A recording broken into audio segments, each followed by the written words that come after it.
Halo semuanya, saya ingin cerita kali ini tentang beberapa hal yang saya sangat yakini dibutuhkan oleh banyak orang, termasuk juga para subscribers dari channel saya dan audiens yang lain atau khalayak yang lain. Karena beberapa waktu belakangan ini saya sering kali ditelepon baik lewat WhatsApp ataupun juga langsung ya untuk bicara tentang bagaimana prediksi tentang Indonesia new normal atau Indonesia setelah keluar dari pasca pandemi ini seperti apa, dan banyak yang dibicarakan dari mulai topik ekonomi, bisnis, budaya sampai ke politik gitu. Akan seperti apa wajah politik kita atau wajah bisnis kita, wajah ekonomi kita setelah pandemi ini selesai, atau bahkan ketika pandemi ini belum selesai, karena kan tetap kita harus hidup seperti sedia kala. Nah, saya ingin sharing sama teman-teman semua di konten kali ini agar apa yang saya utarakan, saya jelaskan kepada teman-teman dari pada pemerintahan, juga dari kalangan pengusaha, waktu bertanya tentang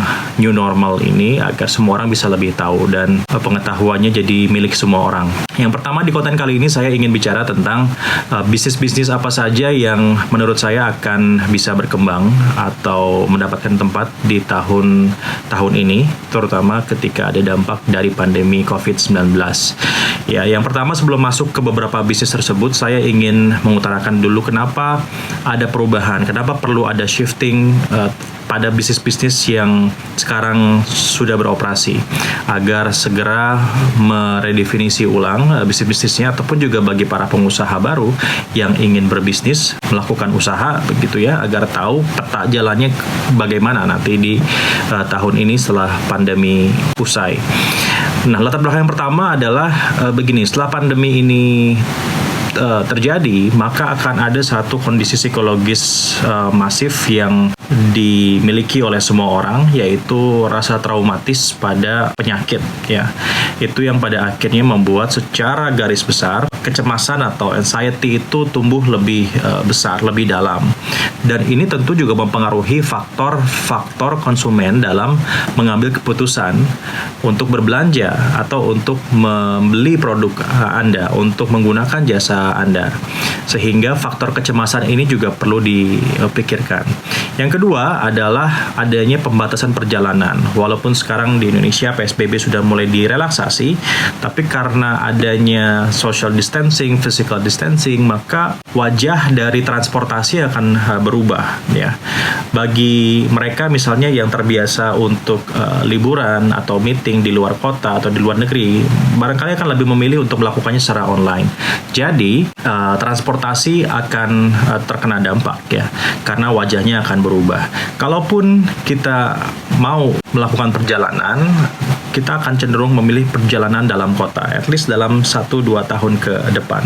Beberapa bahkan mengatakan dampak pandemi ini akan sampai 3-4 tahun ke depan ya, walaupun vaksin nanti sudah ditemukan. Lalu berikutnya ada satu gerakan besar tentang optimalisasi kerja dari rumah. Ini untuk bisa memberikan efisiensi pada bisnis yang dikerjakan, dan juga tentunya akan memberikan dampak tentang bagaimana orang bekerja. Ya, bagaimana orang bekerja akan menjadi sebuah budaya baru atau behavior baru, pembentukan behavior baru dalam bekerja. Lalu berikutnya, ya jelas ya, karena bisnis sempat terhenti akan banyak pengangguran, karena juga ada pergeseran besar pada bagaimana cara orang berbisnis, sehingga mereka yang tidak memiliki kompetensi yang cukup untuk ikut dalam perubahan arus bisnis setelah pandemi atau new normal bisnis tentu akan tersingkirkan. Nah, yang tersingkirkan ini juga sebetulnya merupakan market baru bagi beberapa bisnis yang mungkin dilupakan oleh banyak orang, tapi sebetulnya ini adalah potensial market. Dan yang kelima atau yang terakhir ya, pada masa-masa ini identitas diri di dunia digital akan menjadi lebih dominan dibandingkan identitas pekerjaan. Kalau kondisi normal ya, misalnya identitas diri dalam pekerjaan itu kita menggunakan baju dasi, baju rapi, sepatu high heels buat perempuan, atau juga kacamata yang lebih mahal dan macam-macam ya. Identitas fisik ya, itu akan berubah dan akan bergeser menjadi identitas digital. Identitas digital ini punya konsekuensi yang lain. ya, karena akan menimbulkan digital alter ego. Jadi kita akan membangun personality baru di dunia digital. Sekarang saja bahkan sudah terjadi kan, personality kita di digital, di sosmed berbeda dengan personality kita di dunia nyata gitu. Nah, dengan adanya gerakan work from home, kemudian juga pertemuan dengan orang, ya tidak lagi face to face atau FTF communication, tapi lebih di intermediate oleh komputer, oleh internet, maka akan memunculkan personifikasi baru dari seseorang di dunia digital, dan ini akan memberikan dampak pada bagaimana orang spending their money ya into things. Kalau sebelumnya beli baju merupakan kebutuhan termasuk primer, ini bisa jadi tergeser nih dengan kebutuhan-kebutuhan yang lain untuk kebutuhan digital. Nah, beberapa bisnis yang saya soroti dan saya prediksikan dari hasil saya, pertama saya berbisnis, yang kedua juga berbicara dengan banyak pakar, membaca banyak jurnal, itu adalah beberapa hal ini yang ingin saya utarakan buat teman-teman semua sebagai referensi. Saya coba simpulkan saja ya, semoga ini bisa berguna buat kalian semua. Yang pertama adalah faktor kesehatan yang menjadi perhatian utama di masa pandemi, karena pandemi kan menyebabkan kesehatan menurun ya. Jadi asosiasinya adalah kesehatan melawan virus, sehingga hal-hal yang berhubungan dengan kesehatan akan menjadi perhatian khusus nih di masa pandemi ya. Dan oleh karenanya maka masyarakat atau konsumen akan punya perhatian lebih pada faktor-faktor yang bisa menimbulkan kesehatan atau meningkatkan kesehatan. Oleh karena itu ya, beberapa keperluan olahraga rumahan itu akan meningkat. Seperti misalnya kalau Anda menjual dumbbell ya untuk gym, atau juga untuk matras olahraga ya untuk workout di rumah, yoga misalnya, zumba dan macam-macam. Kemudian juga kaos-kaos olahraga ya yang dry fit yang memang digunakan untuk bisa berkeringat. Hijab, kalau di Indonesia ya hijab olahraga itu akan menjadi salah satu line fashion yang akan dibutuhkan di masa-masa pandemi ini gitu. Karena orang sudah mulai aware untuk meningkatkan kesehatan. Itu sebabnya things that associated to healthy lifestyle will having a top position ya during this pandemic. Jadi sekali lagi ya, keperluan olahraga itu akan meningkat ya. Makanya kalau misalnya Anda mau masuk wirausaha, ini bisa menjadi alternatif, yaitu membuat produk-produk atau apparel olahraga yang mindsetnya lebih ke rumahan ya, bukan sepeda, bukan berenang ya, itu agak berbeda gitu. Mungkin juga bisa jadi apparel untuk alam, naik gunung misalnya, trail race ya, karena ke gunung itu orang masih berpikir itu healing dari penyakit, healing pada diri sendiri, sehingga orang akan kembali ke alam. Jadi apparel olahraga di rumah ataupun juga yang orientasinya ke alam itu akan meningkat. Yang kedua tentu adalah makanan dan minuman sehat ya. Jadi catering makanan dan minuman sehat ataupun juga restoran yang menyediakan produk-produk makanan dan minuman sehat. Ya, jadi makanan dan minuman sehat akan mendapatkan tempat karena orang semakin sadar dengan faktor kesehatan. Jadi apapun yang bentuknya bisa meningkatkan kesehatan itu akan menjadi perhatian khusus bagi konsumen. Selain makanan dan minuman sehat ya, karena orang juga sering ada di rumah ya, stay at home, mereka butuh makanan cemilan. Jadi ini di dunia makanan ya, makanan sehat dan juga makanan cemilan atau snacking semacam kayak siomay, dimsum, bakso, batagor, kerupuk-kerupukan ya, ini juga akan menjadi salah satu incaran bagi rumah tangga untuk mengisi aktivitas di rumah biasanya dengan cemilan. Jadi cemilan pasti akan meningkat juga di masa pandemi ini. Yang keempat adalah makanan frozen atau frozen food. Kenapa butuh frozen food? Karena orang semakin lama semakin malas masak ya. Jadi awal-awalnya di masa-masa pandemi orang mulai masak, tapi lama-kelamaan akan mulai bosan. Dan dikarenakan itu butuh frozen food ya, makanan yang cepat diproses untuk kemudian dikonsumsi. Makanya frozen food juga menjadi salah satu tren bisnis makanan ke depan, setidaknya dalam 2-3 tahun ke depan. Nah, orang juga, ini yang kelima, adalah membutuhkan jasa antar atau delivery. Seperti yang kita tahu, sekarang hampir semua kita antarkan lewat delivery service. Apakah itu platform ataupun juga dari si bisnisnya itu sendiri. Ya, jadi delivery service itu akan mendapatkan tempat ya karena orang tidak lagi atau menghindari bertemu secara langsung jika tidak diperlukan dan lebih memilih menggunakan kurir. Termasuk juga jasa titip. Ya, jasa titip juga akan menjadi salah satu tren bisnis di masa ini dalam 2-3 tahun ke depan. Ya, jasa antar seperti yang kita tahu menggunakan ojek online misalnya untuk mengantarkan barang-barang, atau juga jasa titip.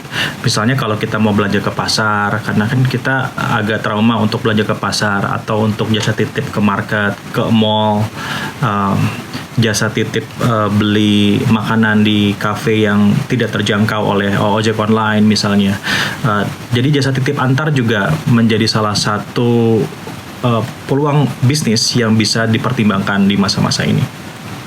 Yang keenam, ya seperti yang juga dikatakan oleh Anna Wintour, pemret dari majalah Vogue, bahwa dunia fashion itu akan segera beralih atau melakukan shifting besar-besaran karena orang tidak lagi membeli barang-barang branded berdasarkan value-nya. Di masa seperti ini, ya secara psikologis ada piramidanya, orang akan beralih ke kebutuhan paling dasar, yaitu masalah makanan, kesehatan, kebutuhan seksual misalnya, itu akan menjadi salah satu keperluan primer. Dan oleh karena itu, fashion line itu harus segera shifting untuk memenuhi kebutuhan ini. Misalnya, tadi ya sempat juga saya utarakan di awal, apparel olahraga atau juga masker misalnya. Masker akan menjadi tren fashion baru. Sekarang kita masih melihat masker seperti ini, tapi dengan kreativitas kita mungkin bisa melihat new model atau new trend of masker fashion gitu ya. Saya nggak tahu kayak gimana bentuknya, tapi yang jelas sekarang jaket menggunakan hoodie yang ada plastik penutup mata saja atau menutup wajah saja sudah ada gitu. Dan akan ada banyak kreativitas baru di dunia fashion ini.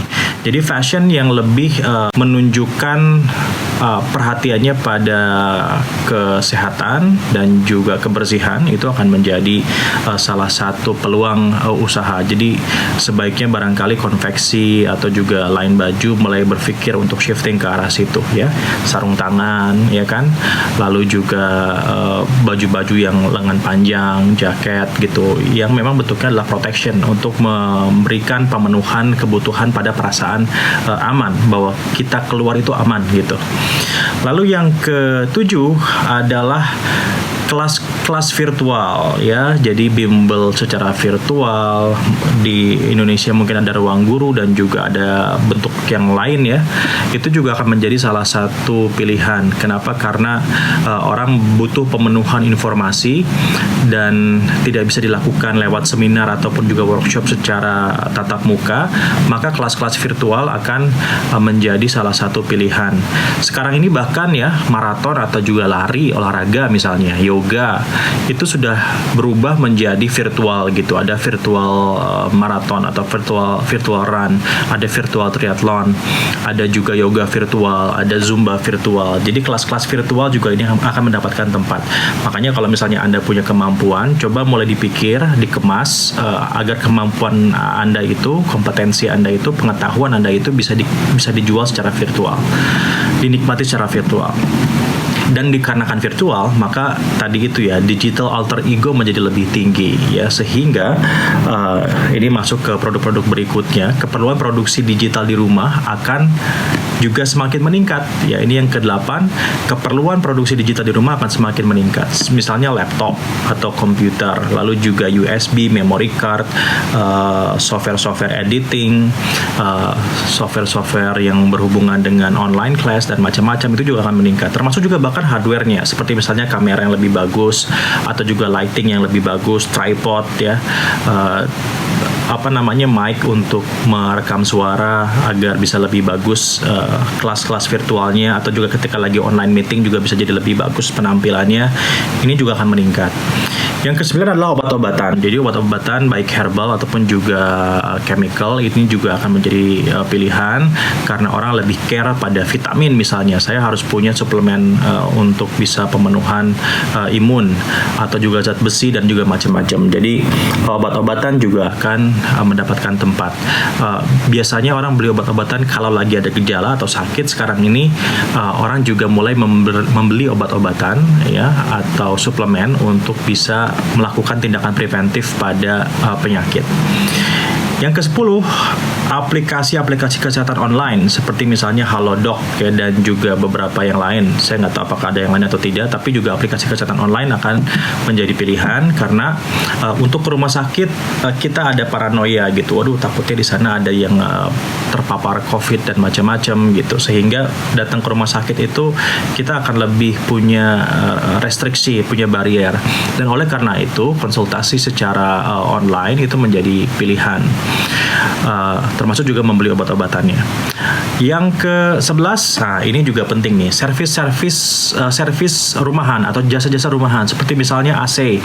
Karena kita sering di rumah, maka kita sering menggunakan AC, artinya freon akan semakin cepat habis, akan lebih sering lagi untuk diservis.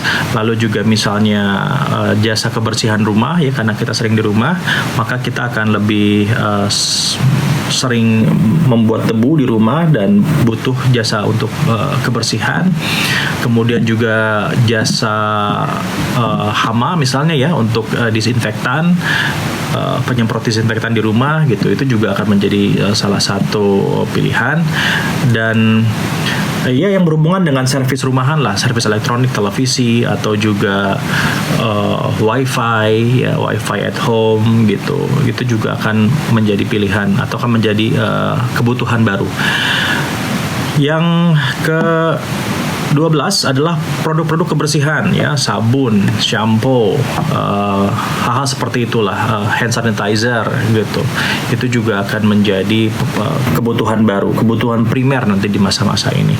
Dan yang ke-13 yang terakhir, konten-konten hiburan atau juga games ya, itu juga dibutuhkan karena hiburan menjadi salah satu kebutuhan utama during this pandemic. Oleh karena itu untuk membuat konten-konten yang bisa dinikmati di rumah itu juga menjadi salah satu preferensi ya bagi para pengusaha ataupun juga PH, karena dibutuhkan gitu. Sekarang ini kebutuhan itu cukup terpenuhi karena ada banyak konten dari luar negeri yang bisa ditonton di Indonesia. Konten Indonesia masih sedikit, biasanya konten-konten TV yang didigitalkan gitu, tapi konten yang khusus di upload untuk keperluan video on demand itu masih kurang. Ada drama Korea, ada drama India ya yang menjadi favorit sekarang ini untuk memenuhi kebutuhan audiens Indonesia. Tapi kan lama-kelamaan ini juga akan habis nih ya, dibutuhkan konten dari Indonesia untuk bisa memenuhi kebutuhan hiburan bagi penonton di Indonesia.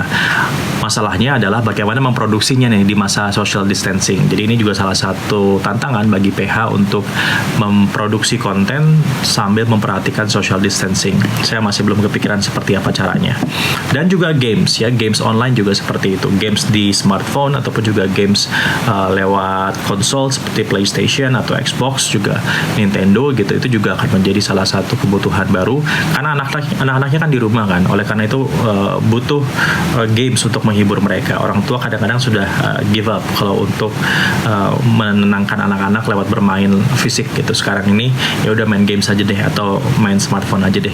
Jadi industri games Indonesia ini adalah saatnya sebetulnya untuk membuat games yang baru untuk audiens Indonesia. Ya, oke teman-teman.